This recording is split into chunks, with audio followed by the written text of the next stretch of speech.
RCR presenta Aquí se habla libertad con Pedro Uruchurtu.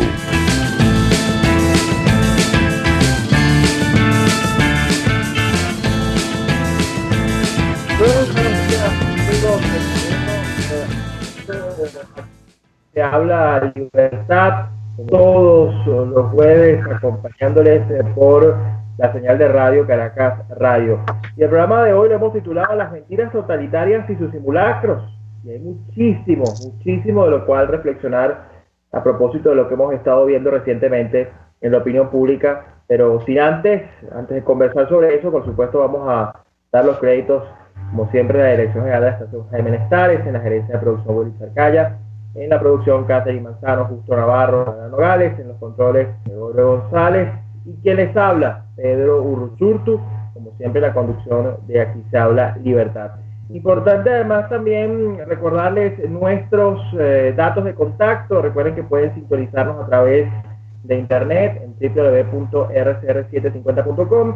Adicionalmente seguirnos en todas nuestras redes, en YouTube, @rcr750, en Twitter, en Periscope, en todas las plataformas en donde estamos, para llegar pues a todos sus hogares y a donde se encuentren, que muchísimo siempre que analizar. Y bien, esta semana ha sido para algunos de revelaciones, para otros de confirmaciones. Muchos creemos que todavía falta mucho por ver. El tiempo da la razón a aquellos que por tanto tiempo han dicho que la dirigencia opositora ha estado infiltrada, donde hay complicidad, donde hay corrupción. Siguen saliendo a la luz declaraciones que dejan en evidencia eso, el país, por supuesto, frente a un gran enigma, pero además también en momento de claridad, en momento de entendimiento, en el sentido de comprender la única opción que queda, la naturaleza del régimen y, por supuesto, la única forma de poder combatirlo. Hemos visto una semana absolutamente movida, no solo a partir del fin de semana pasado, lo que fue esa declaración de María Corina Machado en video y esa contundente carta en la cual no solo dice verdades, sino que plantea la única opción posible, y que aunque algunos hoy se nieguen a desconocer, o que algunos hoy pretendan decir que es fantasioso, o que algunos hoy pretendan decir que eso no nos va a llevar a ningún lado, la realidad es la única opción posible. No es una opción mágica, no es una opción inmediata, es una opción que hay que construir, es una opción que requiere de un liderazgo que entienda que, entre otras cosas, su rol es persuadir y convencer a quienes hoy pueden dudar de esa ruta, pero nunca claudicar y nunca rendirse, y mucho menos pretender que es bajo las reglas de la tiranía que vamos a poder derrotar. Y eso creo que es lo más importante a la hora de poder analizar lo que está pasando, porque si vamos a hablar de aventuras y fantasías, habrá que enumerar unas cuantas que han tenido lugar en estos 17 meses y que no precisamente han ayudado a salir del régimen, todo lo contrario. Y eso nos debe obligar también entonces a comprender no solo la dimensión, la naturaleza del régimen, sino también cómo es que se debe proceder para poder derrotarlo. Y desde luego eso también nos debe hacer entender que nosotros sí aspiramos que haya una conducción desde el liderazgo nacional de un proceso de transición, pero que para eso, para que haya una solución política, como lo hemos dicho, primero deba darse la solución de lo que significa el desmantelamiento del régimen criminal. Mientras eso no ocurra, será muy difícil, y algunos seguirán insistiendo. Estamos viendo las jugadas que hay alrededor de este tema de la farsa electoral del 6 de diciembre, pero hay un tema en particular con el que quiero comenzar el programa de hoy con mi primer invitado, que es muy importante, porque además mucha gente se pregunta, ¿cómo es que de repente el señor Enrique Capriles, 2 veces abanderado de la oposición venezolana en una elección presidencial, y hay que decirlo hoy, lamentablemente, la gente se pregunta cómo es que ese señor terminó hablando con Turquía? ¿Por qué Turquía? ¿Cómo es que un régimen como el turco, cómo es que la Turquía de Erdogan, que entre otras cosas ha violado derechos humanos, que entre otras cosas le ha facilitado al régimen usos ilícitos con el oro, que entre otras cosas ha sido muy sangriento, que de repente se convierte en un supuestamente mediador en todo esto? Bien, para hablar sobre este y otros temas, hemos invitado a la primera parte del programa a Leona Reyes, analista en geopolítica y sistemas complejos, pero además sobre la historia, muy disciplinado, además siempre en sus tweets, muy gráfico, muy educativo, pedagógico en todo lo que siempre nos comenta. pero sobre todo muy firme y muy directo. Eso le ha hecho ganar también etiquetas típicas de Radical y Guerrero del Teclado, pero siempre es un gusto conversar con él. Bienvenido, Leonard.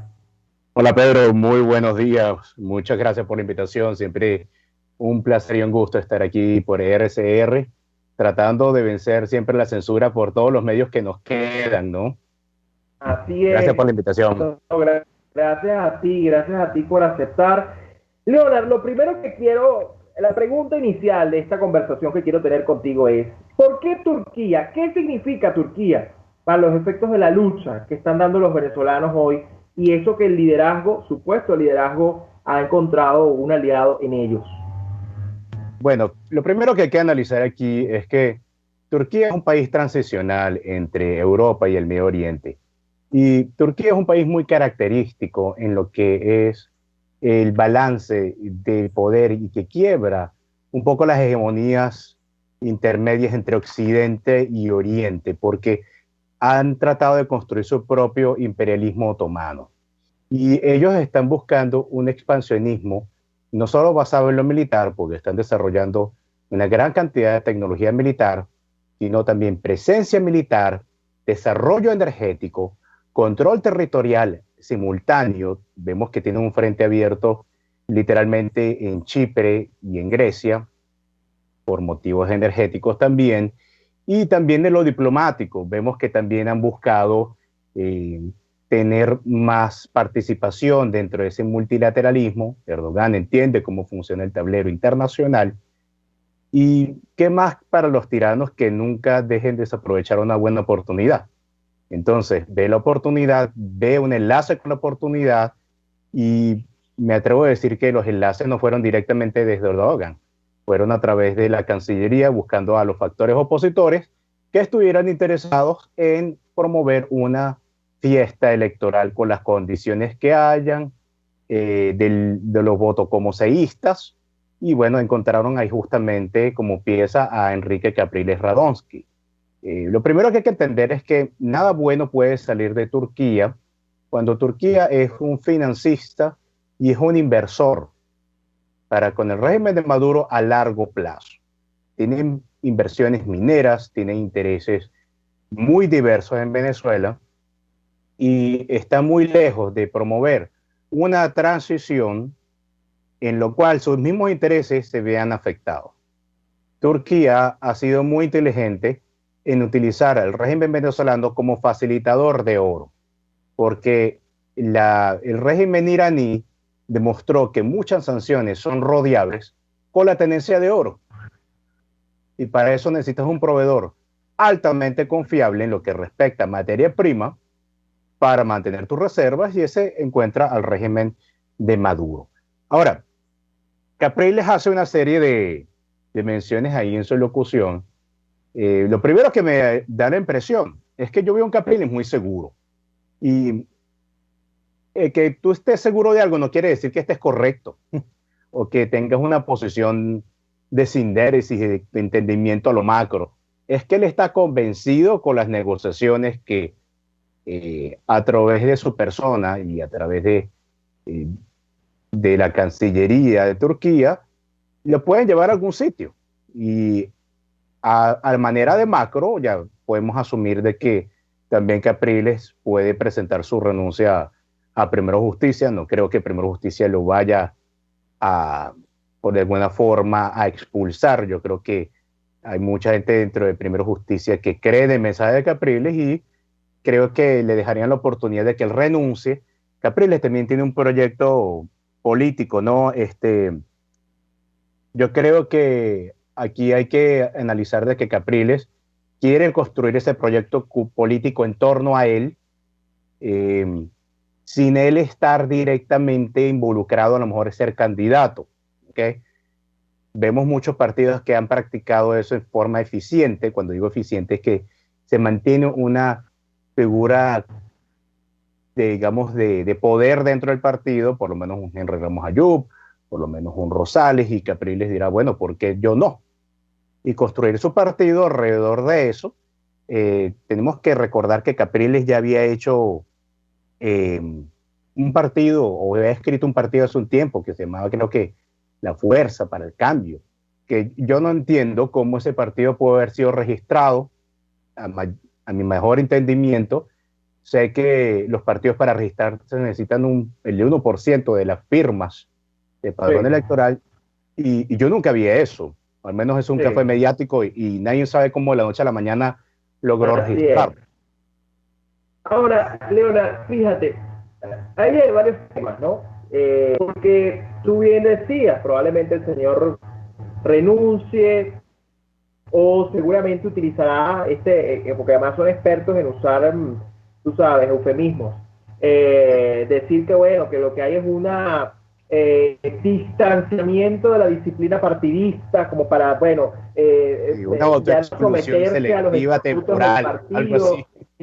Exacto. Igualito que este tema de la autoexclusión, de que, bueno, estoy pero no estoy, pero no me fui pero me votaron, o digamos, no me votaron, pero yo digo que me voy. Y eso está claro. Y lo peligroso de esto, Leonard, es que ciertamente, aunque uno agradece que este tipo de personas queden expuestas ya públicamente frente a lo que uno sabía que podía pasar y que uno tenía conocimiento, pero que ya sea público y notorio, desde luego es importante, porque uno dice, bueno, por fin, digamos, ya uno tiene claro quién es quién públicamente. Lo preocupante de esto, Leonard, es que se utilice estos dos hechos concretos de estas dos personas para decir entonces que ya el G4 y la unidad están limpios, y que por lo tanto esa purga voluntaria deja el camino libre para asumir que, bueno, perfectamente el G4 sigue representando a los venezolanos y que, bueno, pequeños factores que afectaban el libre desenvolvimiento de este grupo, pues ya no están. Y eso es muy peligroso, porque desde luego esto va a buscar legitimar, lo hemos visto, el chantaje de la unidad. Cabe destacar que además estas personas no están saliendo porque el interinato y el gobierno colegiado tomaran acciones contra ellos. De hecho, no las han tomado. Estas personas al final salen voluntariamente, lo cual dice mucho de la voluntad real que tiene el interinato para que haya algún tipo de rectificación, si es la palabra. Ahora, volviendo al tema de la comunidad internacional, ciertamente, y para mí no hay mejor muestra de que el gobierno de Turquía es un aliado del régimen de Maduro, porque si Capriles y esta gente pretendía que era posible conversar en privado con estos señores y que eso no se iba a hacer público, primero dice mucho de la inteligencia de estos señores, pero además es no entender quién es el actor involucrado. Es decir, el régimen de Turquía es tan aliado del régimen de Maduro que lo primero que hicieron fue hacer pública la reunión que tuvieron con miembros de la oposición dispuestos a participar en la narrativa y en la farsa electoral que ha usado el régimen. Es decir, le ayudan al régimen a lavarle la cara internacional con una supuesta mediación, con una supuesta intermediación y con unos supuestos actores de oposición que están dispuestos a hacerlo. Y para remate, aunque hay que decirlo, para felicidad de los liberados que eran rehenes, pero al final con una utilización personal y hasta lamentable de un hecho como lo es la liberación de un preso político a los efectos de su uso político, porque obviamente a todos nos alegra que esa gente pueda estar en su casa, que pueda estar con su familia, nunca claro, debieron estar detenidos, pero al final de cuentas hay un uso lamentable de este hecho. Tan lamentable uso como el propio hecho de haberlos puesto como políticos presos. Claro, políticos, es una instrumentalización, totalmente. Así es. Entonces, la pregunta, Leonard, en todo esto es, frente a Europa, porque aquí el otro enigma es Europa. Todos sabemos la posición. Pompeo acaba de decir hoy que Estados Unidos no va a aceptar la farsa, etcétera. Europa, ¿cómo ves a Europa en todo esto? En un momento en el que Turquía está intentando llevar una relación con Europa, aún con tensiones, pero está intentando ser cordial con Europa porque Turquía siempre ha tenido esa relación, como bien decías tú, ese intermedio entre Medio Oriente y Europa. Turquía siempre ha querido o se considera más parte de Europa, incluso en muchas de las negociaciones. Turquía es OTAN. ¿Cómo vemos a Europa en todo esto, Leonardo? Bueno, fíjate, Europa yo creo que lo que quiere es buscar unas condiciones mínimas para evento X, ya sea que el evento tenga un resultado A, un resultado B. pero que tenga las condiciones mínimas. Yo creo que Europa ha sido muy consistente en lo que diríamos, lo que sea, unas condiciones mínimas. Y obviamente las condiciones mínimas pasan por una total restitución y reconstitución del CNE, y lo cual es totalmente inviable e imposible en las condiciones actuales en Venezuela. Y yo creo que la carta de Arreaza hay que leerla entre líneas, porque Arreaza muestra en esa carta una serie de concesiones que demuestra la tiranía electoral que ellos ejecutaron en el pasado, porque ellos se comprometen con, o por lo menos el régimen se compromete con la Unión Europea, a tener unas condiciones mínimas para tratar de convencer no solamente a la Unión Europea, sino a la ONU, porque también estamos hablando de que la carta fue dirigida tanto a Borrell como a Guterres. Entonces ellos están hablando, no vamos a tener puntos rojos, no vamos a portar bien, vamos a ser bonitos, vamos a permitir observación internacional de la ONU, de la Unión Europea, no vamos a hacer recursos del Estado venezolano para la campaña. Entonces están tratando de hacer un anzuelo diplomático político, y allí necesitan una pieza de alto nivel que obviamente que no sea tan europea, pero sea una especie de teléfono rojo de la Comunidad Europea, como es Erdogan.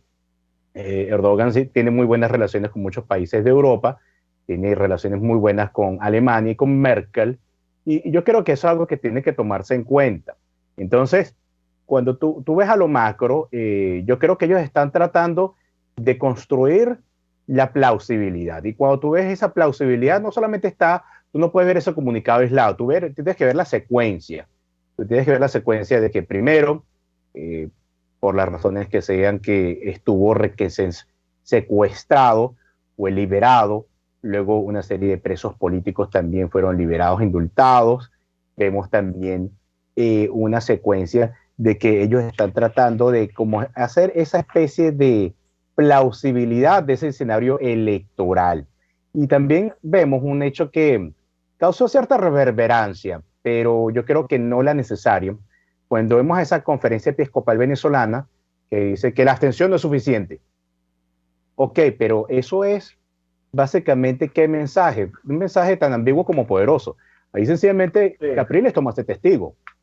Y toma ese testigo, sí, bueno, ahí está la abstención necesaria, tenemos que participar, no podemos dejarle el espacio completamente a la tiranía, no podemos dejárselo. Y lo que veo también del discurso de Capriles es una incoherencia, porque él mismo fue el que dijo en 2017 que toda vía electoral estaba cerrada. Y ahora otra vez hay que proteger los espacios. Entonces, la coherencia es importante en la política, y eso ha sido una norma dentro de esta pseudo oposición, de que no mantiene una línea estratégica coherente. Si bien todos entendemos que en la política, en Power Politics, en la diplomacia hay que ser flexible en los métodos, pero fijo con los goles, vemos unas variaciones extremadamente incoherentes, y una de esas es la de Capriles.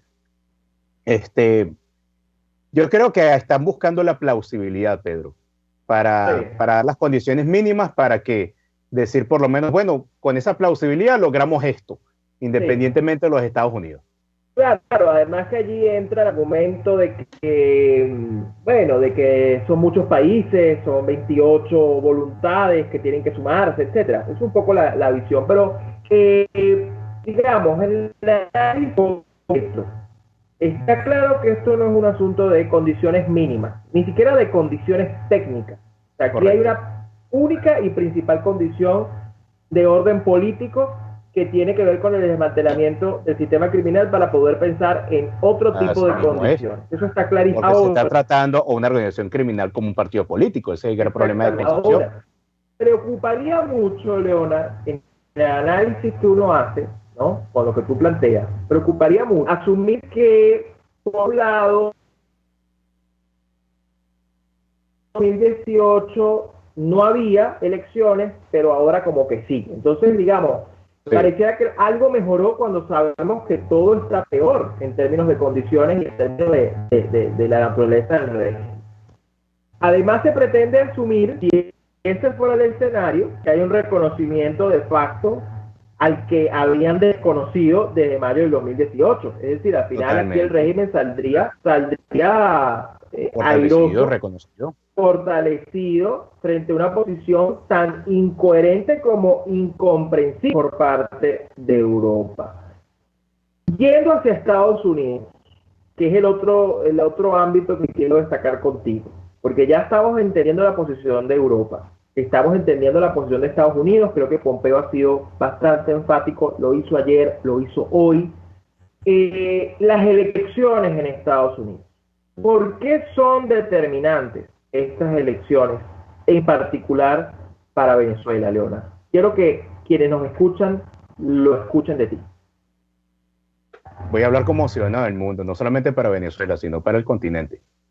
Comenzando por esa premisa, porque uno de los mayores frentes contra las tiranías antioccidentales ha sido constituido a través de la articulación del gobierno de los Estados Unidos.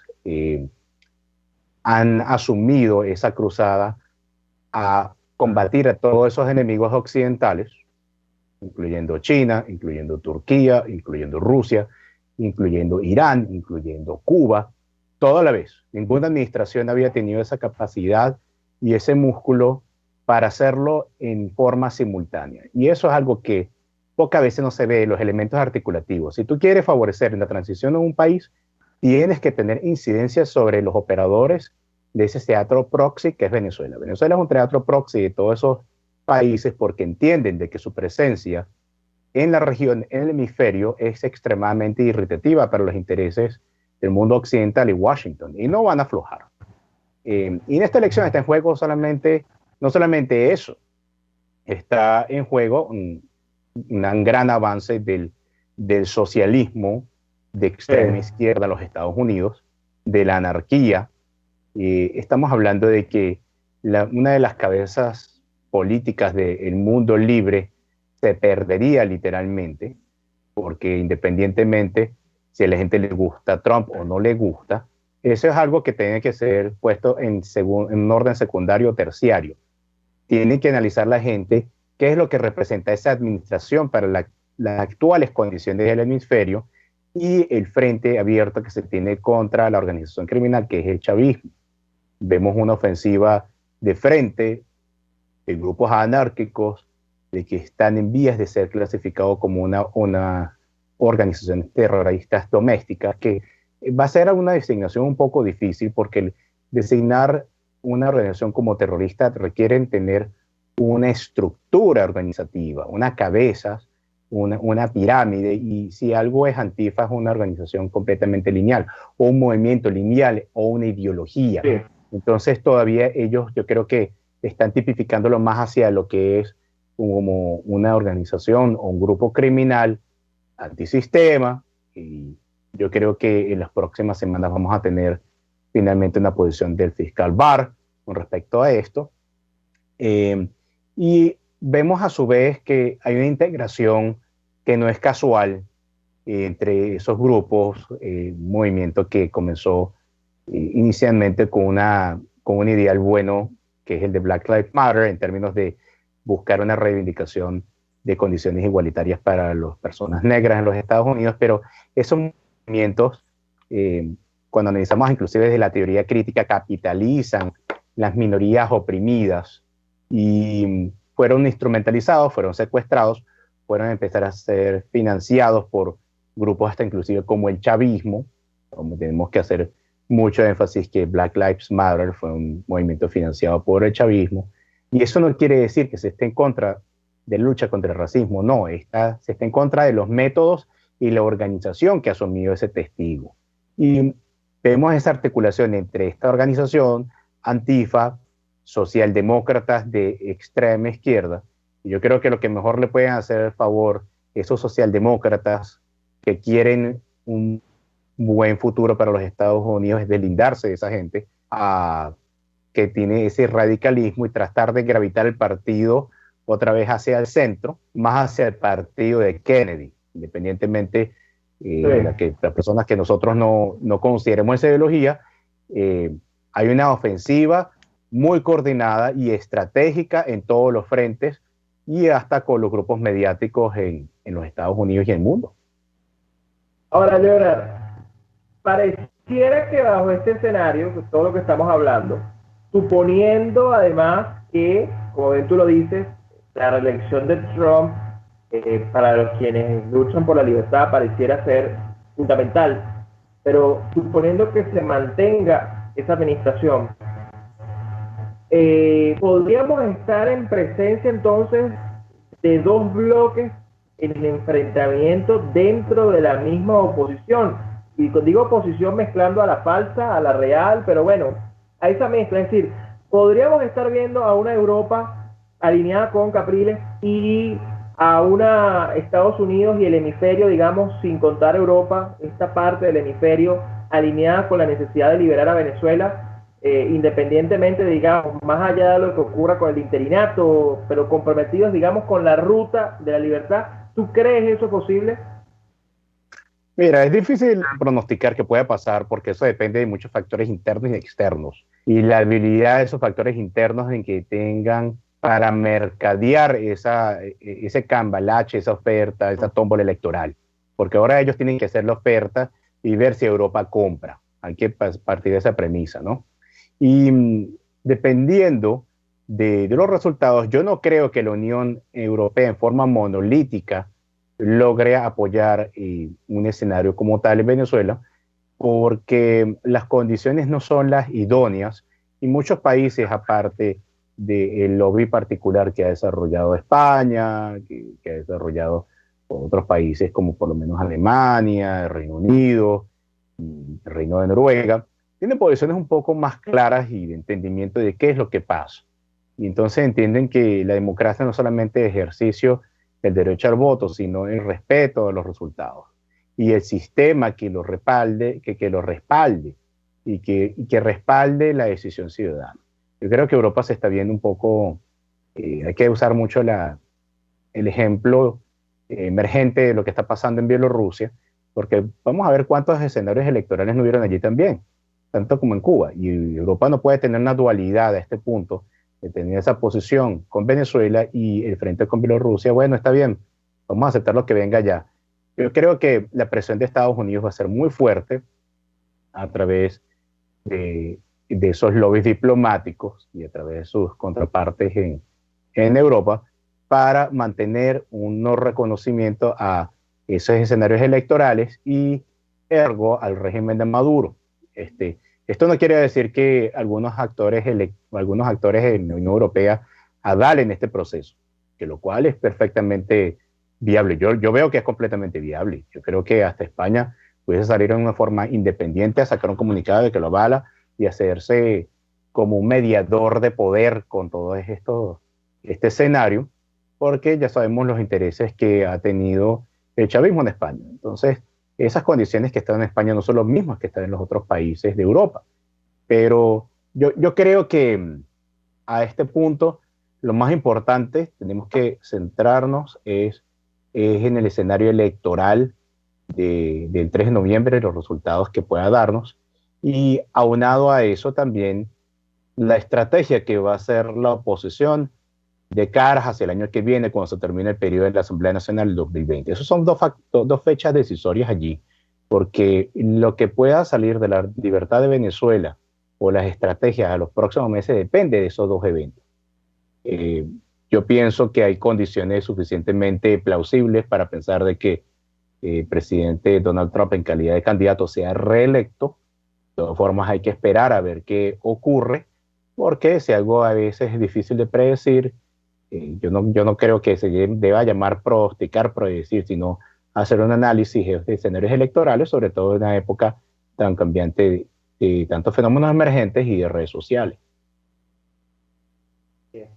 Bueno, Leonardo, te agradezco muchísimo este tiempo. Lamentablemente se nos acabó, siempre es poco, pero te agradezco siempre por tu claridad y tu serenidad a la hora de explicar esto que es tan complejo, pero que al final, dentro de su complejidad, no pareciera haber muchas opciones. Es decir, claro, es una multiplicidad de actores, es un montón de cosas ocurriendo, pero al final lo que queda claro es que Venezuela es un país ocupado, debe ser liberado, y para eso hay que contar con aliados que estén comprometidos con esa causa de liberación y no con aquellos que quieran cohabitar aún incluso así se llamen opositores como hemos estado viendo. Así que gracias siempre por tu claridad en tus análisis, te seguimos leyendo por supuesto en redes y bueno, siempre esta es tu casa, gracias por acompañarnos.